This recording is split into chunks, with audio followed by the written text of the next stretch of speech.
श्री ब्रजनाथ जी को और विजय कुमार जी को। विजय कुमार और ब्रजनाथ ने एक ही जगह पे अपने गुरुदेव के दो स्वरूप देखे, अथवा दो भावों से अपने गुरुदेव की सेवा करने लगे। गुरुदेव का अपना भाव क्या है वो अभी तक इन्हें मालूम नहीं, लेकिन इन्होंने वह एक भाव से उनकी सेवा शुरू की। जब गुरुदेव कृपा करके बताएंगे कि क्या भाव है तब मालूम पड़ेगा। फिलहाल यहाँ पर कल हम श्रवण जो कर रहे थे उसके अंतर्गत आया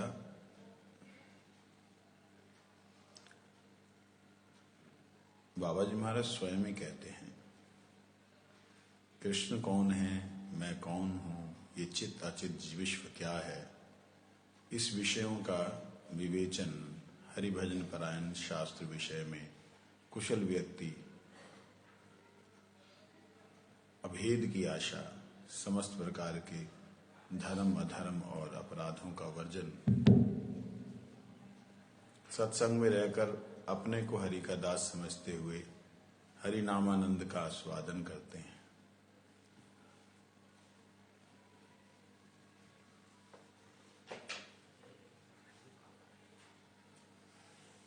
ये दशमूल एक अपूर्व सुंदर संग्रह है। श्रीमन महाप्रभु की सारी शिक्षाएं इस दशमूल में सागर में गागर की तरह भरी हुई हैं। विजय निवेदन करते हैं, मैं दशमूल का संक्षेप में महात्म्य सुनना चाहता हूँ। बाबा जी कहते हैं, श्रवण करो। संसेव्य दशमूलम वै हित्वा अविद्यामयम जनः भाव पुष्टिम तथा तुष्टिम लभेत साधु संगत। अर्थात इस दशमूल का सेवन करने से जीव का अविद्या रूप रोग जड़ से दूर हो जाता है एवं तदंतर वह साधु संग द्वारा भाव की पुष्टि और तुष्टि लाभ करता है। भाव की पुष्टि और तुष्टि लाभ करता है। विजय कहते हैं, प्रभु ये अपूर्व दशमूल हम सबके गले का कंठहार हो। हम प्रतिदिन इस दशमूल का पाठ कर श्रीमन महाप्रभु को प्रणाम किया करेंगे। अब कृपया भाव तत्व को विस्तार से समझाइए।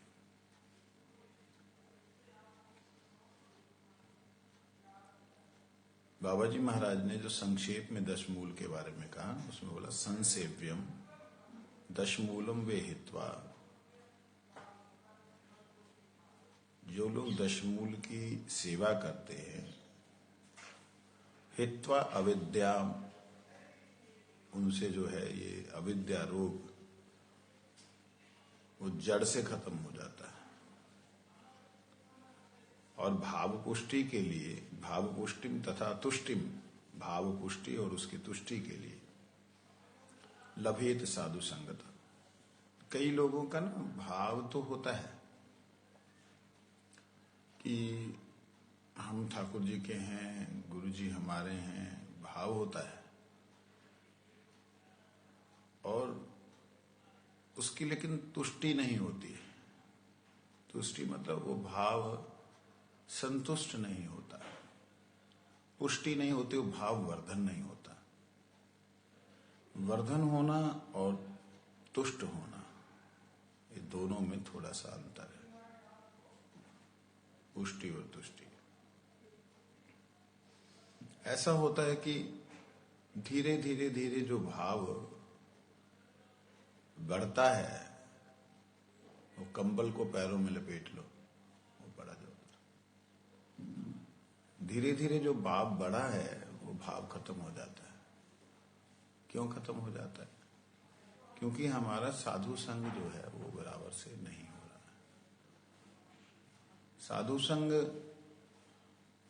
ये दशमूल का जो है ना जड़ स्वरूप श्लोक बोल दिया है, मतलब एक तरह से उसकी गहराई में बोल दिया है।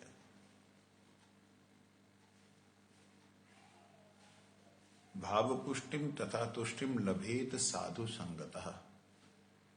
हम अपने आप को छोड़ करके किसी को साधु मानते नहीं। अपने आप को साधु का मतलब सही नहीं मानते। साधु मतलब सही, अच्छा। अपने आप को छोड़ के किसी को दूसरे को मानते नहीं, क्योंकि हमने साधु संग किया ही नहीं। साधु संग किया हो तब मालूम पड़े। तो जिनका संग करे सब असाधु हैं? नहीं। जब मैंने अपने गुरुदेव का संग किया होगा, जब मेरे गुरु परंपरा का मैंने संग किया होगा, तब मेरे हृदय में सबके, हर व्यक्ति की कोई ना कोई एक्टिविटी, जो एक्टिविटी कैसी भी हो, थोड़ी सी भगवत अनुकूल होगी, उसी को देख करके मेरे हृदय में वो सद्वृत्ति ग्रहण करने का भाव होगा। वही साधु संग। कुछ तो होगा, ऐसा तो है नहीं मैं अवगुण ही अवगुण है मेरे में, कोई तो गुण होगा। जब आप उसे देखेंगे तो आपको साधु दिखाई दूंगा। जब मेरे व्यवहार अकुशलता को देखेंगे, व्यवहार सही नहीं देखेंगे, तो आप मुझे साधु नहीं देख सकते। नहीं, साधु ठीक हो, व्यवहार कुशल हो, अरे भाई तुम उसको छोड़ो कि कैसा होना चाहिए, तुम्हें कैसा होना चाहिए वो देखना पड़ेगा। तो यहां ये बात कह रहे हैं, साधु संग द्वारा भाव की पुष्टि और तुष्टि लाभ करता है। पुष्ट और तुष्ट दोनों अभी बतलाए थे, उसका अर्थ क्या है?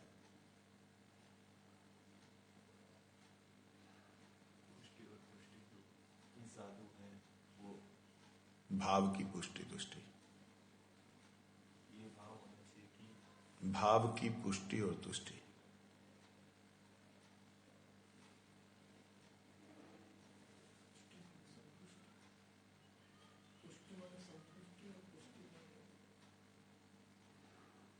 एक पोषण हो गया, एक संतोष हो गया, एक संतुष्टि हो गई, तृप्त, और एक बढ़ता हुआ तृप्त होना। पुष्टि मतलब वर्धन। तो भाव का बढ़ना भी साथ साथ होता है, संतुष्टि भी साथ साथ होती है जब हम साधु संग करते हैं, जैसे यहाँ पे दिखाया गया।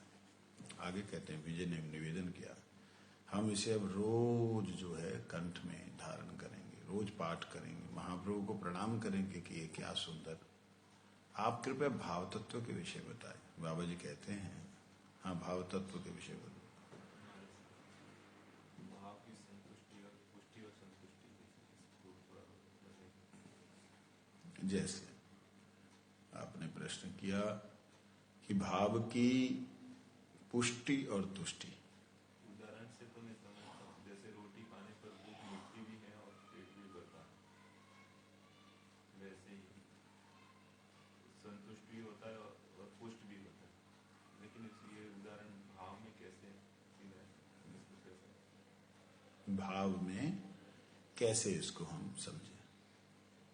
देखिए, जैसे किसी को कोई एक झलक दिखाई दी कि वह गुरुदेव के साथ में है और गुरुदेव उसके साथ सखा जैसा व्यवहार कर रहे हैं, उससे मजाक कर रहे हैं, उससे खेल रहे हैं, और गुरुदेव भगवान के सखा हैं। मान लो ये उसको एक झलक दिखाई दी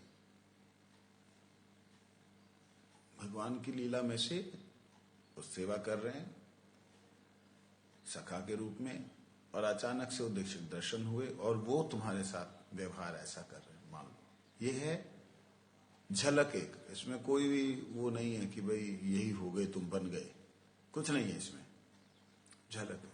ये भाव पैदा करता है, अच्छा मैं भी उनका ऐसा सेवक बन सकता हूं, ये भाव पैदा हुआ। संतुष्टि होती है इसमें साथ साथ, या मैं अब मेरा मार्ग प्रशस्त हो रहा है, मैं मार्ग पे चल रहा हूं, तो दोनों चीजें हो गई। लेकिन ये दोनों चीजें खत्म हो जाती, शून्य हो जाती है, राम नाम सत्य हो जाता है इनका, अगर साधु संग नहीं करते। अगर हम प्रत्येक व्यक्ति में साधुता को नहीं खोजते हैं, साधु संग मतलब इसे समझिए, अब अलग तरीके से साधु संग समझो।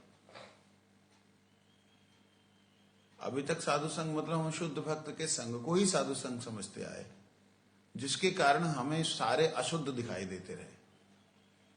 अब दूसरी दृष्टि से देखो, वो दृष्टि जो है वो अपने आप जाकर के आपको इस दृष्टि से प्राप्त हो जाएगी। वो साधु संग उच्च कोटि का, इस दृष्टि से जो दृष्टि मैं अभी बोल रहा हूं, गुरुदेव कृपा करके कई शब्दों को देते हैं। अगर अभी से आप सबके अंदर कोई ना कोई गुण को देख करके केवल उस गुण का संग, केवल उस गुण का अनुगमन, भले ही वो आप में भी है। जैसे उदाहरण के लिए ये प्रभु जी जो हैं सेवा कर रहे हैं, इतनी सी सेवा इनकी, मान लो वो उतनी सी सेवा के लिए मेरे को कृतज्ञ होना पड़ेगा कि ये मेरे ठाकुर जी की, मेरे प्रभु की, मेरे गुरुदेव की, मेरे आश्रम की सेवा कर रहे हैं। इतनी सी के लिए जब मैं कृतज्ञ होऊंगा, कृतज्ञ मतलब जानते हो, एक ऋणिया जैसा भाव, भाई धन्यवाद, ऐसा भाव अंदर से, ऊपर से नहीं उसको दुखी करना जलाओ। इतना सा आपके अंदर जो साधुता दिखाई दी, उसी को, भले ही मैं आपसे बहुत ज्यादा सेवा कर रहा हूं, लेकिन उसी को मैं अपनी सेवा के अंदर आपका नमक की तरह अंशदान समझो। तो ये दर्शन जब अब आज से हम शुरू करेंगे, प्रत्येक जीव के अंदर कोई ना कोई गुण है, नहीं तो भगवान की इस धरती पे, इस पृथ्वी पे, इस सृष्टि में किसी जीव, उस जीव की सृष्टि ही नहीं होती। कोई ना कोई क्वालिटी है, चाहे वो अच्छी है चाहे बुरी है। मान लो बुरी ही है, कोई क्वालिटी बुरी ही है, कोई जीव या कोई पौधा मान लो वो जहर ही है, वो निरा, तो उससे भी शिक्षा मिलती है कि इसके नजदीक नहीं जाना। ये भी साधुता है, समझे? इसके नजदीक नहीं जाना, मैंने इस तरह से नहीं करना। परंतु मनुष्यों में, कम से कम मनुष्यों में, आपको हर व्यक्ति के अंदर कोई ना कोई गुण देखना। इवन कि अगर आपका दुश्मन भी है, जिसे आप अपनी बुद्धि से अभी तक दूर नहीं कर पाए, उसके अंदर भी गुण देखना है। जब साधु संग होगा, नहीं तो नहीं, फिर तो जुग जुग बीत जाए। कोटि जन्म यदि करे श्रवण कीर्तन, तब ना पाए कृष्ण पदे प्रेम धन। कोई प्रेम धन नहीं मिलने वाला।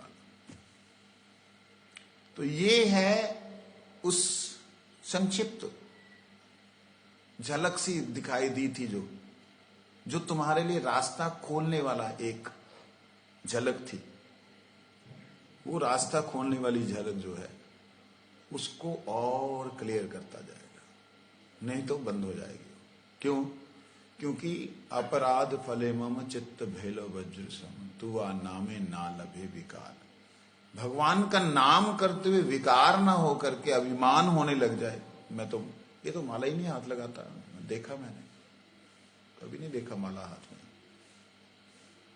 बस जब देखो इधर दौड़ उधर दौड़। ये जो आप माला करते हुए चिंतन हो रहा है, इसका मतलब आप साधु संग ना करके आप दूसरे के दोष का संग कर रहे हैं।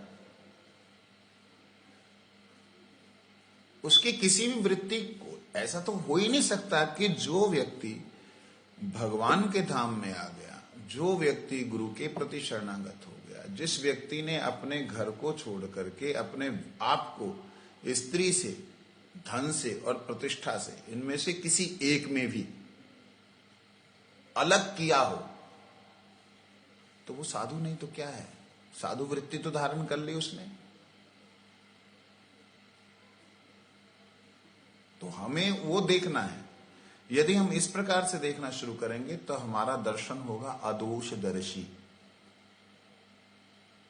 जब अदोषदर्शी दर्शन हो जाएगा, तब हमको वैष्णवता मिलेगी।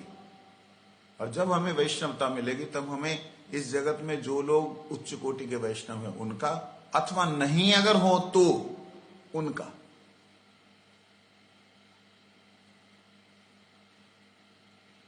दर्शन होगा। उनकी कथा हमको जब सुन रहे होंगे, जैसे आज हम सुनते हैं, उनकी कथा सुनते हैं, उनका संबंध, उनका संग मिलेगा। ये वैष्णव संग, साधु संग की महिमा है। बिना साधु संग के हमें कभी भी आगे नहीं बढ़ सकते। ये बात मैं नहीं कह रहा हूं। साधु संग सर्वशास्त्र कहे, लव मात्र साधु संगे सर्व सिद्धि है। सताम प्रसंगान मम वीर्य संविदो भवंति हृतकर्ण रसायन कथा तज्जोशनाभ वर्ग मुनि। तो उसमें धीरे धीरे रति अनुक्रमिष्यति, धीरे धीरे रति और सब कुछ प्राप्त होता है। इसलिए यहाँ पे जो कहा, आपने जो प्रश्न किया, उसकी तुष्टि और पुष्टि कैसे दिखलाई देगी? वो झलक थी, वो पुष्ट होगी, बढ़ेगी साधु संग से, और जैसे जैसे बढ़ेगी वैसे आत्मा तृप्त होगी और भाव तृप्त होगा। भाव मतलब वो भाव को सुख मिलेगा। समझ लगे? शुद्ध सत्व विशेष स्वरूप ही भाव का स्वरूप लक्षण है। बाबा जी महाराज जी ने कहा, यदि प्रेम को सूर्य मान लिया जाए तो प्रेम रूप सूर्य का अंश शुद्ध सत्व विशेष रूप तत्व ही भाव है। प्रेम को मानो सूर्य अगर मान लें तो उसका अंश जो है शुद्ध सत्व, अर्थात उसका शुभ्र प्रकाश, उसकी किरणें, वो भाव है। समझ आया क्या?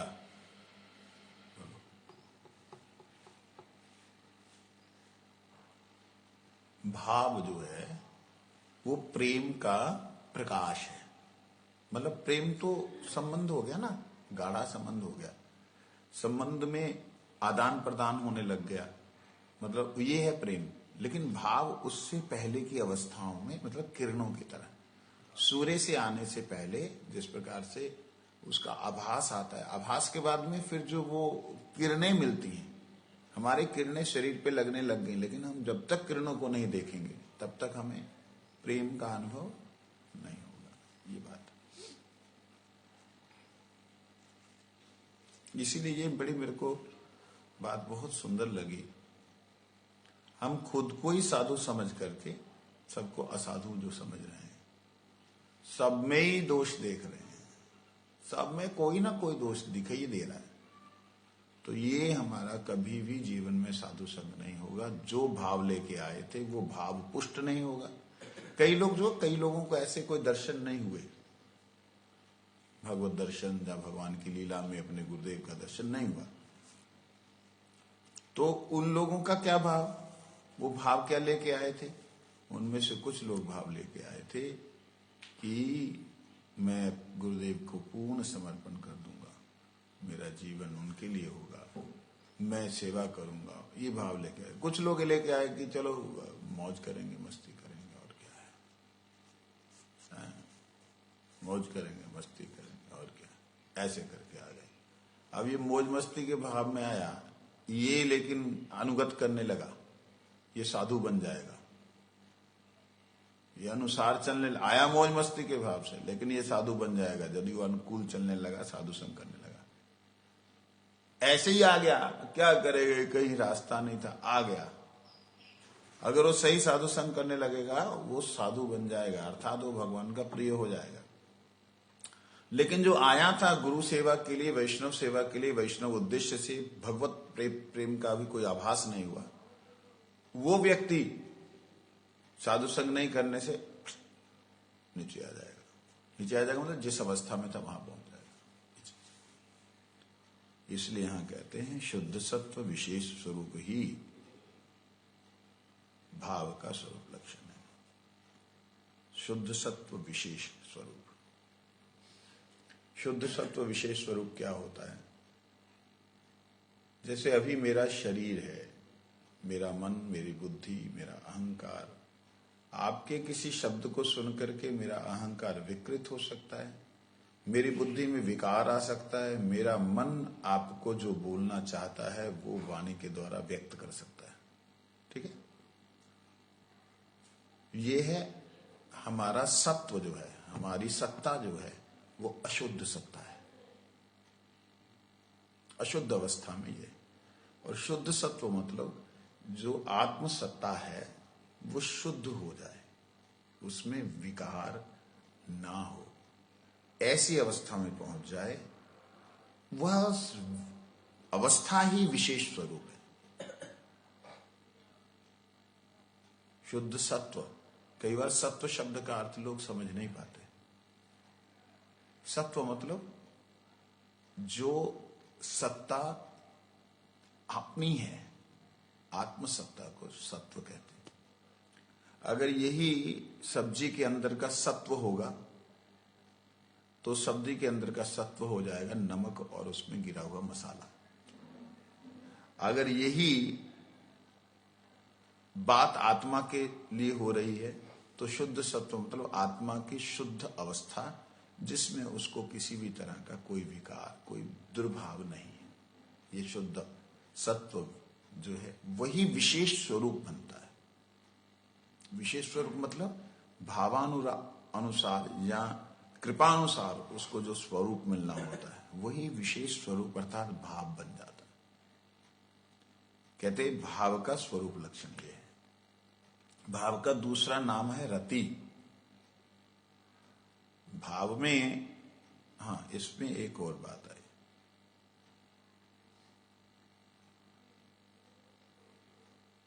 मानो गुरुदेव के प्रति, जैसे अभी ये हमारे विजय कुमार जी और ब्रजनाथ जी, विजय कुमार ने देखा ललिता सखी के अनुगत्य में वो सेवा करें, ब्रजनाथ जी ने देखा वो सख्या सुबल सखा के अनुगत में सेवा करें। दोनों ने एक ही प्लेटफॉर्म से अपने गुरुदेव को देखा। अभी उन्होंने जो देखा है वो शुद्ध सत्व विशेष स्वरूप ही देखा है, अपने शुद्ध सत्व स्वरूप से देखा है। उन्होंने गुरुदेव का क्या भाव है, गुरुदेव किस अवस्था में है, ये अभी उन्हें परिपूर्ण रूप से पक्का नहीं पता लगा। ये कब पता लगेगा, जब भाव का आगे दूसरा जो नाम, भाव का दूसरा नाम रति है, जैसे वो रति धीरे धीरे धीरे धीरे बढ़ती हुई आगे बढ़ेगी तो वह धीरे धीरे प्रकाशित होगी। ऐसे नहीं एकदम ही धड़क करके एक एक आदमी को प्रकाशित नहीं होती।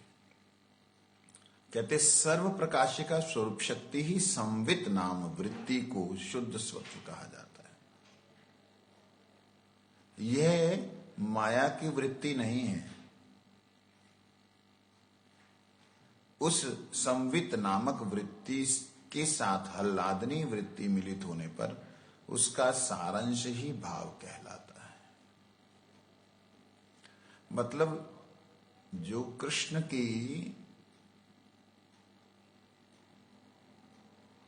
का जो शक्ति स्वरूप है, संवित मतलब होता है ज्ञान, चिद शक्ति का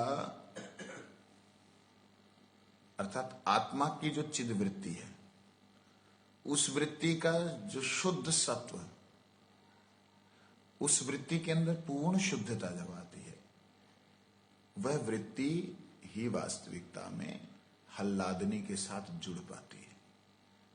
हमारी जो ज्ञान है, सच्चिदानंद तत्व है ना, हमारा जब ज्ञान जब पूर्ण शुद्ध होता है तभी हम भक्ति स्वरूपनी हल्लादनी शक्ति के साथ में जुड़ पाते। नहीं तो भक्ति की क्रिया तो कर रहे हैं, सेवा कर रहे हैं, भक्ति की क्रिया, वो जुड़ाव नहीं होगा। बहुत हरि नाम करने पे, परिक्रमा बहुत लगाने पर भी वो प्रेमांकुर नहीं होगा, संबंध नहीं जगेगा। ये बात संवित वृत्ति द्वारा वस्तु का ज्ञान होता है और हल्लादनी वृत्ति द्वारा वस्तु आस्वादित होती है। जैसे श्री कृष्ण ही परम वस्तु हैं। कृष्ण रूप परम वस्तु को स्वरूप शक्ति की सर्व प्रकाशिका वृत्ति से जाना जाता है। उन्हें जीव शक्ति की संवित वृत्ति से नहीं जाना जा सकता। लो कहते हैं, बड़ी गहरी बात आई है, अभी तक जो बोल रहा था उससे अलग है। वो कह रहे हैं संवित वृत्ति का वस्तु द्वारा ज्ञान होता है। मतलब जो हमारी वृत्ति है ना, सच्चिद चिद वृत्ति के द्वारा, ज्ञानमय वृत्ति के द्वारा ही ज्ञान होता है। आपको ज्ञान तभी होगा जब ज्ञान होगा, नहीं तो ज्ञान नहीं होगा। बुद्धि नहीं होगी, ज्ञान कहां से होगा? तो ज्ञान के द्वारा ही ज्ञान होगा। और हल्लादनी वृत्ति द्वारा ज्ञान हुआ। वो जो है ये अनुभव, ये हल्लादनी वृत्ति के द्वारा होता है। ज्ञान नहीं होगा तो क्या अनुभव होगा? है ही है। ज्ञान के बिना आनंद नहीं हो सकता। चाहे वो पागल आनंदित हो रहा है ना, तो पागल का ज्ञान है। मूर्ख व्यक्ति आनंदित हो रहा है तो मूर्ख का ज्ञान है। वो ज्ञान क्या है? मूर्खता। उसी में आनंदित होता रहता है। वो कोई चीज उठाएगा, वो जो गंध है, गंध उसको उठा उसी को देख देख के हंसता रहेगा। उसको उसमें कुछ दिख रहा है, कुछ अनुभव हो रहा है। जो अनुभव उसे हो रहा है हमें नहीं हो रहा है। हम अज्ञानी हैं उस अनुभव के, वो ज्ञानी है उस अनुभव का। तो आनंद ही आस्वादन का कारण है और ज्ञान ही आनंद का कारण है। तो ये दोनों एक नहीं हो, अकेले अकेले नहीं रह सकते। हो ही नहीं सकता। तुम सच्चिदानंद को अलग कैसे कर दोगे? सूरज की रोशनी को सूरज से अलग कैसे कर दोगे? ये तो दिखला रहे हैं, बतला रहे हैं कि सूरज की रोशनी का ये काम, सूरज का ये काम। अन्यथा तत्व तो एक ही है, सच्चिदानंद तो एक ही है। वो तो अलग हो ही नहीं सकता ना। जहां बोला जा रहा है आग है जल जाएगा, तो आग है जल जाएगा, क्या प्रकाश मिल रहा है उसका? नहीं नहीं, उंगली मत घुसा। नहीं समझे? यहां कहते कृष्ण ही परम वस्तु हैं, परंतु कृष्ण की जो कृष्ण परम वस्तु को स्वरूप शक्ति की सर्व प्रकाश का वृत्ति से जाना जाता है। हम कहें कि हमारी जो ज्ञान वृत्ति है हम उससे जान लें कृष्ण को, असंभव। हमारी ज्ञान वृत्ति के द्वारा उस परम स्वरूप तत्व कृष्ण को अथवा आनंद को अथवा भक्ति को नहीं जान सकते। उसे जानने के लिए उनकी कृपा अर्थात उनकी स्वरूप शक्ति की जो प्रकाशिका वृत्ति है, स्वरूप शक्ति की प्रकाशिका वृत्ति, वृत्ति मतलब स्वभाव, उसके द्वारा जाना जा सकता। भगवान की कृपा या भक्त की कृपा द्वारा जब जीव के हृदय में स्वरूप शक्ति का आविर्भाव होता है, तभी जीव के हृदय में स्वरूप शक्ति की संवित वृत्ति काम करती है। ऐसा होने पर चित जगत का ज्ञान प्रकाशित होता है। कहते भगवान की कृपा या भक्त की कृपा द्वारा जब जीव के हृदय में स्वरूप शक्ति का आविर्भाव होता है। स्वरूप शक्ति का आविर्भाव मतलब लोग पता नहीं क्यों राधा रानी बोलते रहते हैं।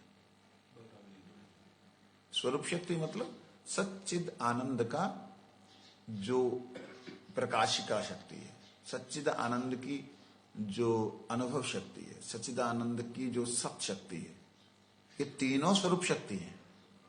ये अलग है नहीं। अलग अलग आपको व्याख्या करके दिखाया गया है नहीं। बलराम जी, कृष्ण, राधा ये अलग तत्व है नहीं। ये दिखाया गया है, समझाने का प्रयास किया गया। सभी स्वरूप शक्ति, तीनों ही स्वरूप शक्ति, इसके अलावा स्वरूप शक्ति है ही नहीं। बाकी तो स्वरूप प्रकाशिका शक्ति है, जब स्वरूप के द्वारा प्रकाशित हुआ तत्व है, जब स्वरूप तत्व प्रकाशित हुआ है ये, तो इसलिए तीनों एक ही हैं। तो ऐसा होने पर चित जगत का ज्ञान प्रकाशित होता है। उस जगत का जो ज्ञान है प्रकाशित होता है। अब आप देखिए, चित जगत में हम लोग जड़ जगत की लीला को आरोपित करते हैं।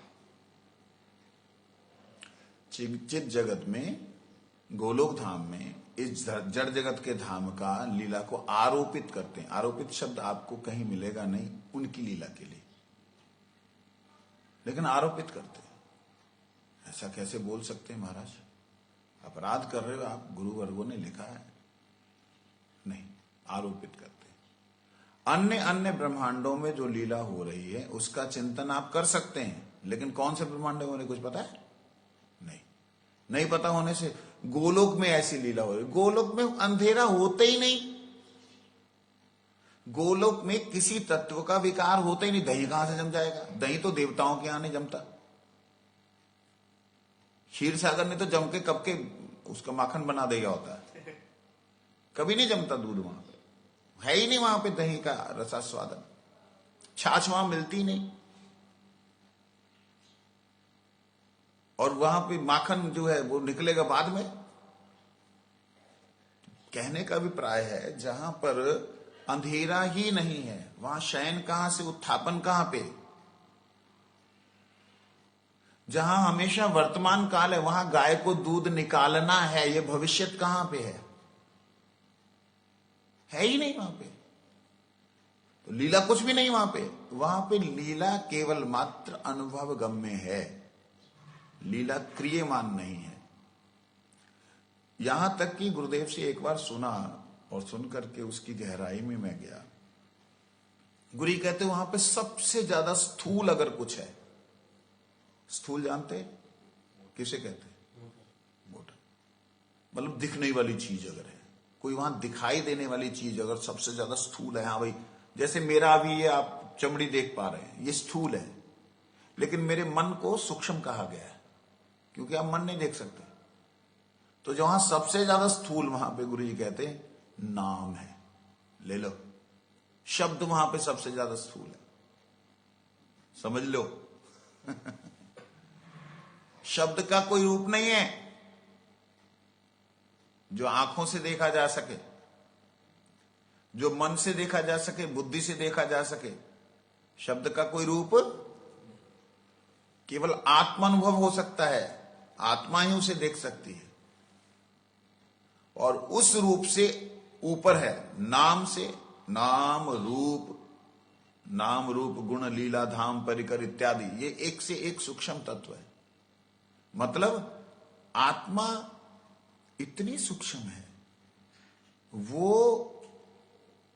जो अनंत प्रकाश है, उस प्रकाश के अंदर जो लपटें लगी हुई, लपटें चल रही हैं, उन लपटों में जो क्रियाएं हैं उनको ये कैसे देख सकती है? बिना किसी आवरण वाली आत्मा की बात कर रहा हूं, जहां मन बुद्धि अहंकार वगैरह कुछ नहीं है।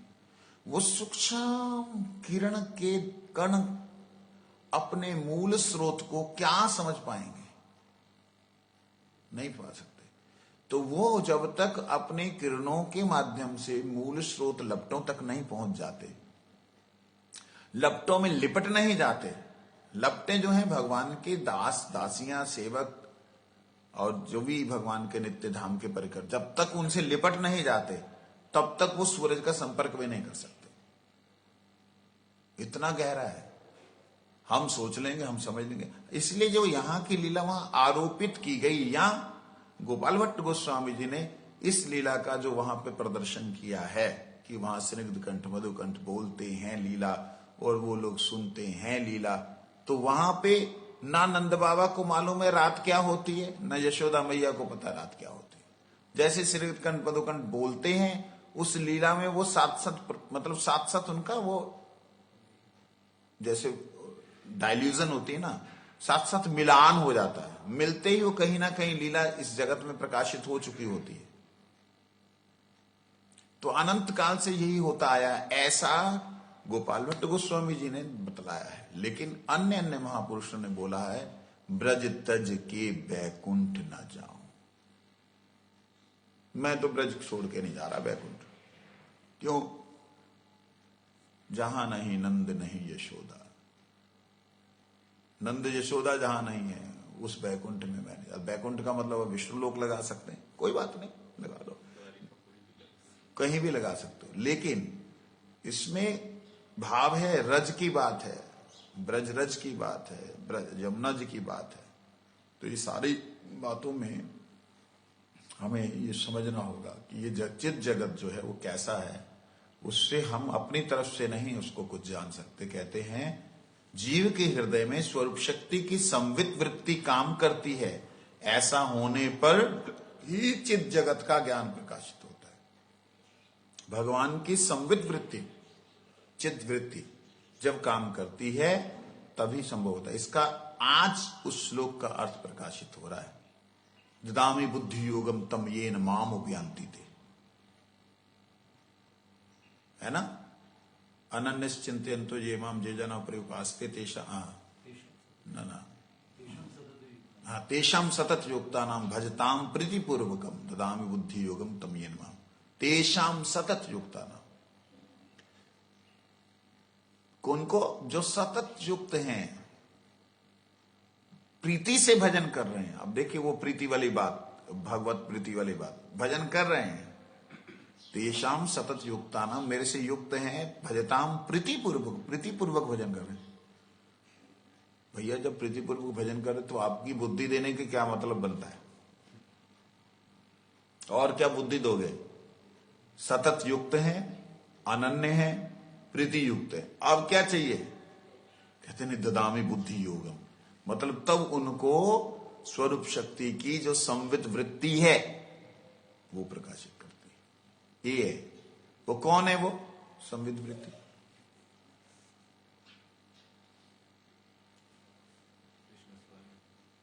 स्वयं है, लेकिन कृष्ण की जो स्वयं की वृत्ति है, ज्ञानमय वृत्ति जो है, कृष्ण की कृपा जो है, वो कृपा ही जीव के अंतःकरण को गोलोक धाम का कुछ प्रकाश प्रकाशित करती है। हाँ, वो भी है, परंतु इसमें थोड़ी सी बात ये आ जाती है कि गुरुदेव भगवत राज्य में स्वयं को कृष्ण रूप से प्रकाशित नहीं करते, नहीं कर सकते, समझे नहीं। तो यहां पे भगवान का अनुभव, भगवान के धाम का अनुभव जब होता है वो है ये बात। यहां इसलिए कृष्ण का सीधा नाम दे दिया, संवित वृत्ति दे दिया। कितनी गहरी बातें लिखी हैं। ऐसे सर देना पड़ जाओ, कुछ नहीं तो पता लगेगा, तो विवेचन नहीं करें तो। आगे कहते हैं चित जगत का स्वरूप ही शुद्ध सत्व है। माइक जगत का स्वरूप रज सत्व रजतम है, स्थूल है। उस चित जगत के ज्ञान के साथ हल्लादनी का सार मिलित होने पर चित जगत का मधुरा स्वाद उदित होता है। वही अस्वाद पूर्ण रूप से उदित होकर प्रेम कहलाता। देखिए, उस जगत में जो भगवान है, ज्ञान स्वरूप हैं, उनका प्रकाश होता है, और उनके प्रकाश के साथ में श्री राधा रानी हल्लादिनी शक्ति का प्रकाश होता है। इस प्रकार उनके मिलित होने पर, उन दोनों का स्वरूप जब मिलित होता है, इसमें गौर स्वरूप भी कह सकते हैं, अन्यथा उन दोनों के सामने होने पर ही वास्तविकता में मधुर आस्वाद होता है, मधुर आस्वादन होता है, और वही आस्वादन पूर्ण रूप से उदित होने पर प्रेम कहलाता है। यदि प्रेम को सूरज माना जाए तो भाव उसकी किरण है। पहले भी बात बोली थी, भाव के स्वरूप का यही परिचय है।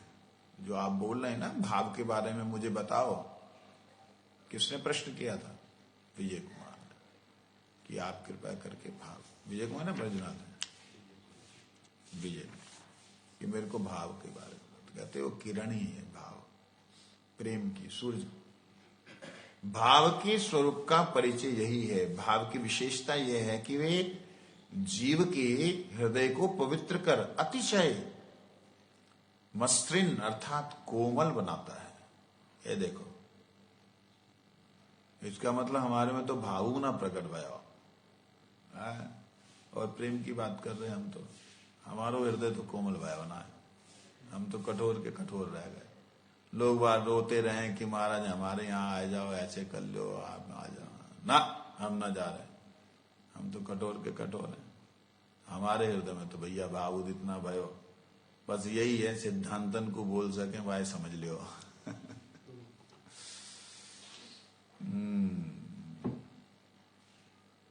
कई भक्त लोग बोलते हैं कि आप आइए, मैं बहाना ढूंढता हूं, तुम लोग जो है माला नहीं करते, कम करते, मैं नहीं आऊंगा, या किसी का तुम लोग आपस में प्रेम नहीं रखते, मैं नहीं आऊंगा, बहाने ढूंढता हूं कि नहीं जाना, तो बता दिया है, तो सीधा सीधा बोल दिया कि उसका तो भाव भी उदित नहीं हुआ, उसका पहला ही लक्षण है कि कोमलता हो जाएगी। कहते रुचि शब्द से प्राप्ति अभिलाष, भाव रुचि, भाव होगा फिर रुचि होगी। कहते रुचि शब्द से प्राप्ति की अभिलाष, ठीक है। अनुकूल्य अभिलाष और सौहार्द अभिलाष का बोध होता है। जब रुचि शब्द अर्थात रुचि भाव, एक भाव प्रकाशित हुआ और उसके प्रति रुचि होने लग गई, जैसे वो रुचि होगी, मैं अब इसके बिना, मेरे को वही चाहिए। रुचि होने से ना धनम ना जन्म ना सुंदरिम कविताम व जगदीश काम है, ये भाव आ जाएगा। और फिर अनुकूल अभिलाषी होगी, मेरे को आपकी भक्ति के जो अनुकूल है वही चाहिए और कुछ भी नहीं। और सौहार्द अभिलाष मतलब भगवान की तरफ से भी कुछ रिस्पांस मिले, भक्तों की तरफ से भी कुछ रिस्पांस मिले, मेरा भी उनके प्रति सौहार्द भाव हो। भाव को प्रेम का पहला चित्र कहा जा सकता है। प्रेम प्रकाशित होने से पहले भाव को पहला चित्र, वो जो बतला ना, पढ़ने से पहले ही आ गया कि वो झलक दिखी, पहला चित्र है वो। मसृण शब्द चित्त की आर्द्रता कोमलता समझनी चाहिए। जो जहां मसृण अर्थात हृदय की, चित्त की कोमलता। तंत्र में प्रेम की प्रारंभिक अवस्था को भाव बतलाया गया है। देखिए तंत्र, हम तांत्रिक हैं, क्या बोलते हो, ये शब्द लिखे हैं, हम कौन है, बोलना ना बोलो, तांत्रिक, हम तांत्रिक हैं। हाँ जी, नहीं, जो तंत्र विद्या जानेगा वही तांत्रिक है, अगर आप जानते हैं तांत्रिक हैं नहीं, ऐसे तुमने है, राधा तंत्र भी नहीं जानते। तांत्रिक का मतलब आपकी बुद्धि में जो है वो नहीं, तांत्रिक मतलब तन, शरीर, तन के द्वारा जो क्रिया करते हैं हम भगवान के अनुकूल, उसे तांत्रिक कहते हैं। तन के द्वारा दूसरे के तन को खाने की जो चेष्टा करते हैं वो अघोर हैं, वो तांत्रिक गिने ही नहीं जाएंगे। तन को, तन शरीर को, त्र मतलब त्राण,